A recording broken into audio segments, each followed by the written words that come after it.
स्वागत है आप सबका फिर से फोटोशॉप की नई ट्यूटोरियल में। फटाफट से क्लास को शुरू करना है। तो ये हमारी इमेज है और सबसे पहले आपको इस इमेज की एक डुप्लीकेट लेयर करनी है। मैं इसको ड्रैग करके नीचे छोड़ रहा हूँ। इस लेयर की डुप्लीकेट बन गया। अब आपको इस लेयर पे क्लिक करना है, जो नई लेयर आपने डुप्लीकेट की है। आपको यहाँ पे जाना है, क्विक सिलेक्शन टूल में आपको यहाँ क्लिक करना है और क्लिक करने के बाद आपको सेलेक्ट ऑब्जेक्ट पे क्लिक करना है। सेलेक्ट ऑब्जेक्ट क्लिक करते ही देखो सिलेक्शन बन चुकी है। एक सिलेक्शन बनने के बाद आपको क्या करना है, ये मास्क पे क्लिक करना है।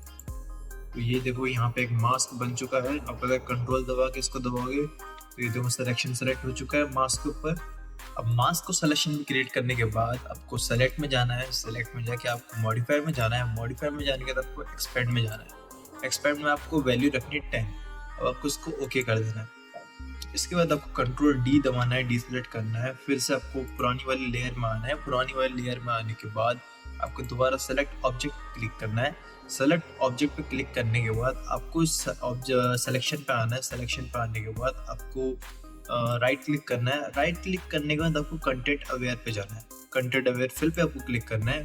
उसके बाद यहाँ पे आपको ओके प्रेस करना है। ओके प्रेस करने के बाद आपको ये सैम्पलिंग ब्रश टूल इसको सेलेक्ट करना है। सेलेक्ट करने के बाद आपको उसके ऊपर सिंपली इसे पेंट करना है। ये देखिए पेंट होने के बाद आपको दिखाई दे रहा है ऑब्जेक्ट जो है यहाँ से गायब हो चुका है। अब आप अगर मैं उसको ओके करता हूँ तो ये देखिए ये जो है ये जो नई इमेज क्रिएट हुई है वो ये है। ठीक है, तो सिलेक्शन को हटा देते हैं। इन दोनों लेयर को मर्ज कर लेते हैं कंट्रोल ई से। जो ये नई दो लेयर बनी है इन दोनों को कंट्रोल ई से हम मर्ज कर लेंगे। मर्ज करने के बाद आपको क्या करना है, आपको वापस फिल्टर में आना है। आपको फिल्टर में क्लिक करने के बाद आपको न्यूरल फिल्टर पे क्लिक करना है। न्यूरल फिल्टर पे क्लिक करने के बाद ये थोड़ा सा लोड लेगा क्योंकि क्लाउड से होता है। आपको ये डेप्थ ब्लर ऑन करना है। अब डेप्थ ब्लर ऑन करने के बाद आप रीडिंग्स देख लीजिए। मैं 25 फोकल डिस्टेंस रख रहा हूँ और स्ट्रेंथ को मैं 50 रखता हूँ। बाकी आगे पीछे करके देख लेंगे।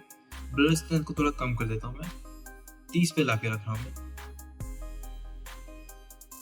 30 पे रखने के बाद आपको पॉइंट यहाँ पे जो आपको ये फोकल पॉइंट का ये जो ब्लर डेप्थ का जो ये बॉक्स दिख रहा है, आपको यहाँ पे आपको फोकस सेट करना है।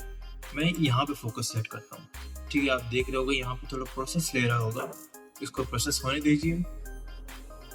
ऑलराइट, तो आप देख सकते हो जो ब्लर है वो ऐड हो चुका है। मैं फोकस रेंज को थोड़ा सा बढ़ा के देखता हूँ क्या होता है। कुछ खास मजा नहीं आया। फोकस रेंज को थोड़ा कम करना पड़ेगा शायद से। ओके, तो ये हो चुका है। अब मैं इसको ओके करता हूँ और मैं दोबारा ऊपर वाली लेयर को मैं दोबारा इसकी आई जो है वो विजिबल पे लाता हूँ। तो ये देखिए, अब कंट्रोल डी करता हूँ। देखिए ब्लर देखिए कितना परफेक्टली ऐड हो चुका है और कितना बढ़िया लग रहा है। पहले की इमेज और अभी की इमेज में आप देख लीजिए, जमीन आसमान का फर्क। तो अगर हम बिफोर और आफ्टर देखने जाए तो ये वाली इमेज है बिफोर की और ये वाली इमेज है आफ्टर की। तो आप देख सकते हो कितना बढ़िया लग रहा है ये। ऑलराइट, अगर आपको इस तरह के ट्यूटोरियल अच्छे लगते हैं तो इस वीडियो को लाइक कीजिए, चैनल को प्लीज सब्सक्राइब कर दीजिए। मिलते हैं नेक्स्ट वीडियो।